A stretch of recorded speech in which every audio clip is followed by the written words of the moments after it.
everybody to How She Met Her Husband and How You Can Too Summit. I'm Suzanne Oshima, and I'm a dating and relationship coach and founder of Dream Bachelor and Bachelorette, and also of Single in Stilettos. Today, we have a very special guest, Neola Sparkus, and I'm so excited to have her here because she has an amazing love story that she's going to share with you today. But before she does, I would love to tell you a little bit about her.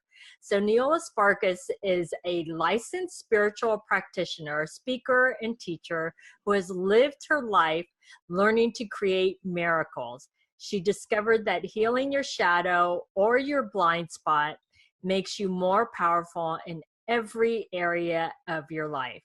Combining science of mind, metaphysics principles with energy work, Neola brings about truly miraculous results in her clients' relationships and money. She is a certified life coach and holds her practitioner license at Michael Bernard Beckwith's Agape International Spiritual Center. So welcome, Neola. I'm so excited to have you here. Oh, Suzanne, I'm so pleased to be here. I love this topic, and I do have a very special story. So, of course you do, and I love that you're so spiritual. And you know, we all know about. Well, I shouldn't say we all know. I know about Michael Beckwith, you know, and I think he's such an amazing person. So I love that you studied there, and it's great. So share with us the ups and downs you went through to get to where you're at today. Oh my goodness. Well, I'm sure everyone here has been on this journey of ups and downs, and isn't that just what life is all about? But I came from a particularly disadvantaged background. My parents were war refugees, immigrants that were uneducated. They were in permanent PTSD, post-traumatic stress disorder. So the household I grew up with was just filled with violence. It was a marriage of convenience between them to get their visa to get to America. And I had a very strict upbringing, both in my church, in my Lithuanian community, with my parents and my family. And my parents' marriage ended in divorce when I was 18. Mm-hmm. So I was full of turmoil, trying to find love, looking for it in all the wrong places, you know, trying to just find that one person who would love me, please love me, please love me. And that is so not the right attitude and approach to this, because what we want, the way it really works is filling yourself up with love first, so that you have love to offer and love to give, which is what is attractive. So anyway, that was a long, many decades long journey to learn that. And so in my teens, when I started dating in my 20s, I attracted all the wrong partners. I had a pattern of people who were neglectful, neglecting of me. They were alcoholics, because there was alcoholism in my mother's family. They were obsessives, they were unavailable, you know. And here's the thing that's really tough is I had chemistry with all the people that were wrong for me. So whenever I get clients that say, but I have chemistry, our chemistry is so amazing, it's like, well, sometimes that chemistry can lead you astray. Like I've heard some of my colleagues say, well, I had a wrong picker, you know, like, my picker is broken. I can't pick the right one. So. Yeah, you know, Neil, I'm so glad you brought that up, because I truly believe that sometimes we can get blinded by chemistry and attraction, and then we don't realize that some of the basic needs are actually missing because we have so much chemistry, or we have so much attraction, and that's not what's so important. Your basic needs and common values and interests are more important than that, right? Well, you know, the interesting thing is that we have chemistry with people who remind us of our families. Mm-hmm. So if you know, I came from a seriously dysfunctional family, the more dysfunctional the guy, the more chemistry I had with him. You're like, oh, this is familiar, because isn't it because it's like it's familiar to you, so it almost feels like you're quote unquote at home with the person? Exactly. Mm-hmm. It's like, wow, I'm at home. And then, you know, then what kicks in is our feminine nurturing. Oh, if I just give him this much, oh, if I just try to change him, oh, if I just nurture him enough, if I just, maybe he won't leave me, maybe he, all that stuff. So anyway, that tells you, where my 20s and 30s were. And I did have a first marriage that was, well, I was with him for about 7 years. And he was actually the best of the bunch, which is why we ended up getting married. But he did have substance abuse issues. And in the end, I was seeking therapy because I didn't feel good in the relationship, but I felt stuck and I felt like I had no choices. And when I started to talk to him about what was going on with me in therapy, he said, I don't believe in therapy. There's nothing wrong with me. And that's a deal breaker. So at that particular time, right then, I had a girlfriend who gave me Louise Hay's book, You Can Heal Your Life. And oh my goodness, I got obsessed with that book. I didn't only read it, I read it 5 times through. I put all the affirmations on, at that time it was cassette tapes, and kept listening to them in my car over and over wherever I was driving. And then I did all the exercises, over and over 5 times through. I was trying to brainwash myself because I could tell that my thinking and the way that I was programmed was not going to get me what I wanted in relationships. So as a result of doing all that work in my book, I had the courage to leave the marriage and start dating, which was another wild ride, but I knew that I needed more experience and get to know myself, get to know what guys are out there, what men are like, what are my choices. And so I spent 5 years dating, and kind of by the end of that 5 years, I felt like I was ready to again start looking for somebody serious. So, in the course of dating is so important because you learn what you need. You learn to honor yourself. And I made a list. I was reading all the Barbara DeAngelis books, How to Make Love All the Time and Why Men Are the Way They Are and all that stuff. And she recommended to make a list. And I had a list of 25 things that I wanted in a mate. And at one point, after dating more guys that just didn't fit the criteria and they weren't good for me and all that stuff, I asked a cousin of mine, I said, will you look over this list and tell me if I'm being too picky, if I want too much? And he looked it over and goes, nope, it's all totally reasonable. And I just have to tell you that my wonderful soulmate and husband of over 20 years has every single thing on that list. So yay! Wishes do come true. Wishes do come true. But so it wasn't just a wish. So what happened after I was so obsessed with the Louise Hay book is my friends started telling me, well, you would love the Agape International Center, Spiritual Center, because they both teach science of mind. And science of mind is the philosophy that spawned the law of attraction. The first book was written about law of attraction in 1916, I think it was. So I kept telling people, nope, it's a church. I don't go to churches, because I had bad experiences with the strict, nuns that I was raised with and stuff. So anyway, I eventually ended up at Agape. I started taking the classes. I started preparing myself to get a license to be a practitioner there. And what happens when you really start doing this work is some amazing, amazing synchronicities take place. So I'll just give you an example. I took a trip to Lithuania with my family, and on walking along the sand of the Baltic Sea, this was just such a great image. I was with my 2 cousins, Anne-Marie and Todd, and we were talking how frustrated we were with our relationships and how dysfunctional a family is, and all that stuff that cousins talk about. And at one point, Anne-Marie turns to me and says, why can't I just find a guy as nice as our cousin Todd here? And I looked at Todd and I went, you know what? I think I want a guy as nice as cousin Todd too, So, fast forward a little bit and I meet this guy named Todd. No way. Way.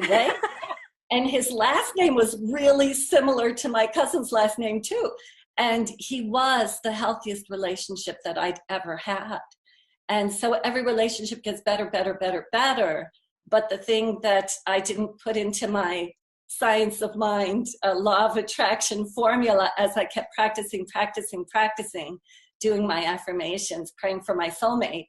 Well, the Todd I met was the same age as my cousin Todd, and he was 13 years younger than me. And at that point, I was 39, he was 26. It was too huge of an age difference. So, so anyway, so we, I was very devastated when he announced to me that he met somebody more age appropriate. And I just, was brokenhearted. I'm like 39, a failed marriage behind me. And I'm thinking to myself, all the good ones are taken. So I go to the Agape Spiritual Center and I ask all the practitioners, please pray for me. And they prayed for me for 30 days. And on the 30th day, that's when I ran into my husband, Fritz. So. What? Yes. Really? On the 30th day it happened? Mm-hmm. That's amazing. So I have to go back in time now. Okay. About 4.5 years before that, I first met Fritz through a mutual friend at an event, and he was a producer, I was a singer, and I went and listened to some of his music, and we weren't on the exact same page, but I could tell he was really super talented. And at that time, I was seeing, a bunch of other dysfunctional guys and didn't even consider Fritz as a possibility. And so I kept praying, to God, please bring me my soulmate. I'm doing my affirmations. I'm doing my rituals, my visualizations. Well, I kept running into Fritz every 6 months. It was uncanny. And he was in another relationship for a while, so we didn't even think of, consider each other. I'm dating other guys. He's in a relationship. But that day, that particular day, so what happened was I had a concert ticket to go see David Bowie and 9 Inch Nails. Oh, that's awesome. Well, I love 9 Inch Nails, and I had been a Bowie fan for many, many years. Mm-hmm. And so I kept trying. I was supposed to go with Todd. I bought the ticket for me and Todd to go. Todd breaks up with me, and I'm asking all my friends, would you like to come to this concert with me? And it was uncanny. It was weird that everybody either had tickets for the next night or they had Halloween parties to go to. They couldn't make it because it was Halloween weekend. Oh gosh, you know what? I forgot another important part of the story, so I got to backtrack. Oh no, go ahead. We want to hear it all. This is so good. Okay, so earlier that year, rewind to January of 1995, and I'm listening to a KCRW radio. They're the NPR station in Santa Monica, and they're giving away a free trip to Egypt. And I got into my head, I've got to win a trip to Egypt, because when I was a kid, I had long, straight, dark hair with bangs, and my friends would call me Cleopatra, and I'm like, oh my God, I have to go to the Nile. I have to do this. So I start really doing science of mind and law of attraction on getting a trip to Egypt. And I am giving more donations to the radio station, and I didn't win that trip. And the summer came. I was a singing teacher. I attracted a new student who, after a few lessons with me, he says, I've got to take a few weeks off because I won this trip to Egypt from KCRW. And I'm like, what? You won my trip to Egypt? And I kept trying to win that trip the rest of that year. So now fast forward to the Halloween weekend, okay? Mm-hmm. And I am bummed because the next day is the concert for David Bowie, 9 Inch Nails. And I'm imagining that I've got to go to the concert alone, sell the ticket to a complete stranger, sit next to this stranger and mope about how I'm 39 and Todd dumped me and there's no good guys my age. They're all young and they're all taken. and all this stuff, and I'm in a lousy mood. I was in such a lousy mood. The energy was at such a peak because all these practitioners are praying for me that my girlfriend calls me up and she goes, you want to go to a Halloween party tonight? And I'm like, no, I'm in a lousy mood. I blew up my car engine. I've got a ticket to a concert. Nobody wants to go with me. She goes, that's exactly why you have to go. So I dressed up, I acted out. I dressed up like I'd made my face white, red lipstick all over my eyes. I put on this black wig and this black lace dress, and I'm in this lousy mood. And I walk up to this house where there's the party, and I'm trying to open the door handle, and somebody is on the other side of the door opening the door at the same time. And it's Fritz. This is crazy. So, you know, I found out later that he was about to leave, but then he saw that I came, so he stuck around. And I asked him in the middle of the party, I said, do you know anybody who wants to go to this concert tomorrow night? And he's like, oh my God, it's all sold out. I've been wanting to go see David Bowie. So we decided to go to the concert together. And here's the funny thing. We each thought that the other was involved with somebody. So we thought that we're just going as friends. And we had a great time. There was no date pressure. And we totally hit it off. And in the course of the evening, he told me he broke up with his girlfriend 2 months ago. And I told him I broke up with my latest a month ago. And by the end of the night, I mean, we went to a party after. We were like so on the same page with everything that night. I thought Bowie had sucked myself. I was a Bowie fan. And after the concert, I turned to Fritz and I go, well, what did you think of the concert? And he goes, Bowie sucked, you know? And I said, especially that one song, and we both said the name of the same song at the same time. And so we were so on the same page. And we go to this party after the concert, and we're like talking to each other like an inch away from each other's face. And a girl walks into the room and she goes, you two are in love. And at the same time, we each grabbed each other by the shoulder, put our heads together, and we said, we are. And by the end of that night, now I had never had a feeling like this before. I had been infatuated with guys. I had been yearning over guys, you know, wishing, brokenhearted, you know, all of that kind of. And with Fritz, it was like this calm, deep, inner knowing. There was a knowing that, and we looked at each other, we went, you're the one. You're the one. And we knew that night that we were each other's soulmates. Yeah. Oh my goodness. That's amazing. Yeah. Well, so the next day, I mean, he was a gentleman. He dropped me off at the door, kissed me goodnight. He went home. And then he called me the next day to say, wasn't last night wonderful? Now, in the meantime, I'm sitting there with my mind going like this all morning, going, what am I thinking? I have a history of dysfunctional relationships. I'm with this guy one night and I think he's my soulmate and I'm going to marry him. I'm only 1 month out of my previous relationship, you know, and I said to him, Fritz, I'm sorry. This is too much for me. It's overwhelming. I need time. I need space. Please don't call me for a week. Oh, a week? Oh, phew. I thought you were to say like a month. And I was like, well, like, you know, just give me a call in a week's time. So, you know, because I needed to kind of calm down and see what is real and what is not real. And this is crazy. He calls me a week later and he says, you know, Neil, I've got to go out of town. And I don't know if this is something you're interested in. You're a singer. Maybe you want to join me for an NBC shoot. It's a special. Inside the Great Pyramid of Egypt, would you like to sing? Oh my God, this is crazy. Well, you know, nobody courted me like that before, so he won. And I have to say, this is how law of attraction works. You know, if you keep doing the work, keep doing the visualization, you got to believe that it's possible. Now, I remember there was a moment, there was actually a moment, like, you know, again, rewind a few years, where I'm all enthralled with all these guys that are ripping my heart out of my chest, throwing it on the ground and stomping on it, right? Because there's something in me that liked the bad boy, you know, so exciting.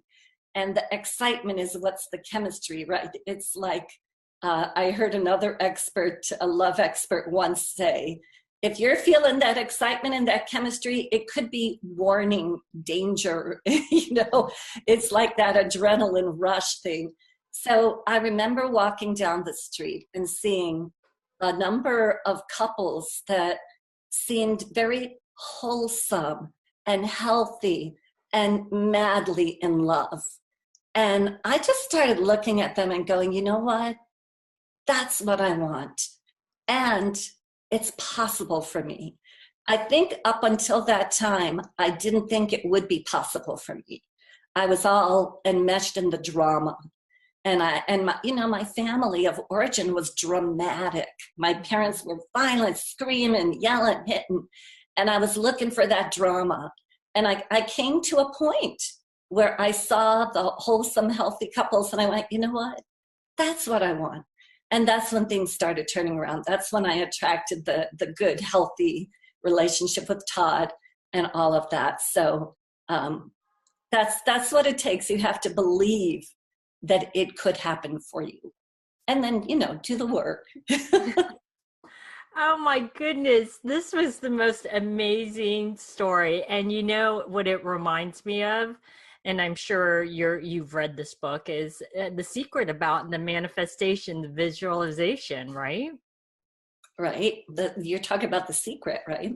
Yeah. And it goes, but your story goes so much deeper. And it's just so amazing how all those things came about. And it's just amazing. Well, I was practicing science of mind, and this is the way it works. Now, we're way beyond the topic of this summit. I've got just tons of miracles in my life that I can tell you, you know, boom, boom, boom, and the strange synchronicities and the way it all worked out. And I'm here to say that this is our natural state of being. So I want every woman listening here today to know that you are naturally healthy by nature, able to attract your soulmate. This is the way life is supposed to work, except that we get programmed out of that as we are growing up. And society teaches us a bunch of mistruths, and our parents and our family, and they all mean well, and our teachers and our peers, and everybody means well, but it's just goes against what is by nature, how you were born to be in the world. So we're all born to be successful, we're all born to be wealthy, we're all born to have our perfect soulmate and be perfectly healthy. And you can get back to that state if you peel away the layers. And as you know, that's my specialty, is to help people to see what is in their shadow, which is our blind spot, which we cannot see because we're operating out of it. We're operating from it. So right. I believe in doing that excavation work. Oh, that's amazing. Well, so Neola, can you give the ladies a couple of tips on what you wish you knew back then that may help some people that are in that same position to help them overcome this? Yeah, so, you know, I kind of already gave a few tips here and there, but bottom line is everything in your life is an inside job. We have a tendency to think that stuff is out there and we're trying to get something out there. The more you try to get something out there, the more you push it away from yourself. So you need to claim your power, get centered with your power, have a great relationship with yourself. I mean, that was my big lesson. As long as I was disrespecting myself and what I really needed, and I was just trying to, you know, like, please love me, to all these people who were not interested in loving me, because I was showing them that I was not lovable. Right. I was showing them that I was so desperate. you know, that it you know, so have a great relationship with yourself first. And this is a huge topic, self-love. Right. I'm a self-love ambassador for Christina Arylo, and she's got 10 branches of self-love. So there's, you know, besides self-esteem, everybody talks about self-esteem, but what about self-trust? What about self-honoring? What about self-respect? What about, and people equate self-love with self-care, taking care of our bodies and stuff. So it goes much, much deeper. So just, you know, number one, just have a great relationship with yourself. Be filled with love, fill yourself with love so that you come from your fullness rather than from your emptiness. Try to see what patterns were programmed into your subconscious that are running you, which are difficult to see, but, you know, ask your friends, ask your family, they'll tell you. Yep. Be open to hearing what you don't want to hear. And another thing that I have to say is, in spite of the fact that my husband and I are so incredibly compatible, we've got the same taste, we finish each other's sentences. I mean, we are truly soulmates, and we've been married for over 20 years. We've been together over 22 years.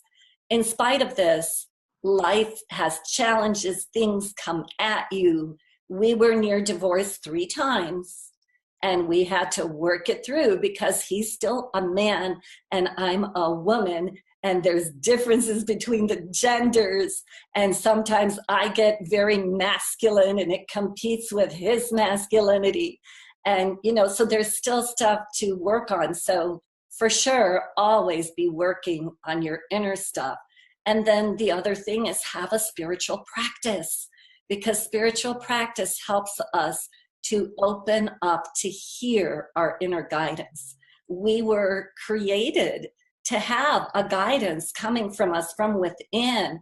And if we're listening so much to the outside world and to friends and to experts, I have to say, and to everything that society's telling us out there in our family and whatnot, then we don't get to hear the still small voice inside of us that always guides us exactly on the path that's right for us. So develop a meditation practice, develop a prayer practice, do affirmations, do visualizations. At Agape, we have a process called life visioning, where you vision, you catch the vision for your life, you listen to what is next for you. And you know, that's equally as valid as deciding that this is what you want and moving forward on that. But so one is a more masculine way of doing things, one is a more feminine way. But I have found in general that our Western society is so masculine that it's great to develop the Western, the feminine ways of being in the world. It makes things easier. It's easier, especially for us women. Exactly.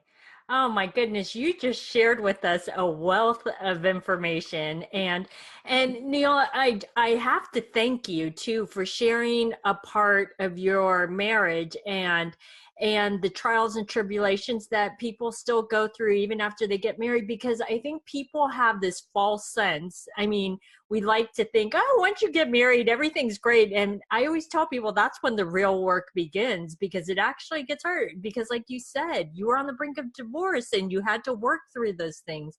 And it's true, the masculine versus feminine energy, sometimes they can butt heads. If you carry too much masculine energy, it can butt heads with the man. And it's not to say that you have to give in or change who you are. It's about flowing the energy differently, right? You know, it's all about being aware. The more you can do things to wake yourself up, because human beings by biology and by science, we do things on rote. We do things, you know, our brain has a program and we just run the program. And there's lots of people who just run it. But the more awake, the more you can awake from the program and do things by choice and do things consciously, the more satisfying your life will be. Oh, exactly. Well, your story has been amazing, so inspiring. And if God, your whole story is like a miracle. And you even said that like other parts of your life, which I'm dying to know of, but we have to save that for another interview of all these other miracles. But Neil, I know you have a free gift for the ladies. So can you tell them about it? Yes, so it is a three-part video series and it's called Love Right Now. You don't have to wait for love. So I created this series at the end of 2015 for the holiday season then. So I thought it was kind of appropriate. It was a holiday gift to my community, and each one of the three videos gives you an important principle for creating more love in your life right now. And it also has exercises to help you embody what I teach, because it's one thing to know things on an intellectual level, it's another thing to apply and really feel it in your body. Our body is our subconscious mind, and that's where you have to embrace and embody these teachings. So there's also audio versions available with each of the videos, so I hope you sign up for that. Oh my goodness, that's a generous gift. So, ladies, if you would like her free gift, just click on the link here on the page and you can go get her free gift. So, thank you so much, Neela, for sharing your amazing story again. We really appreciate you being so open and sharing everything that has happened in your life. Oh, yes. Thank you, Suzanne, for the opportunity. Really appreciated being here. You're welcome.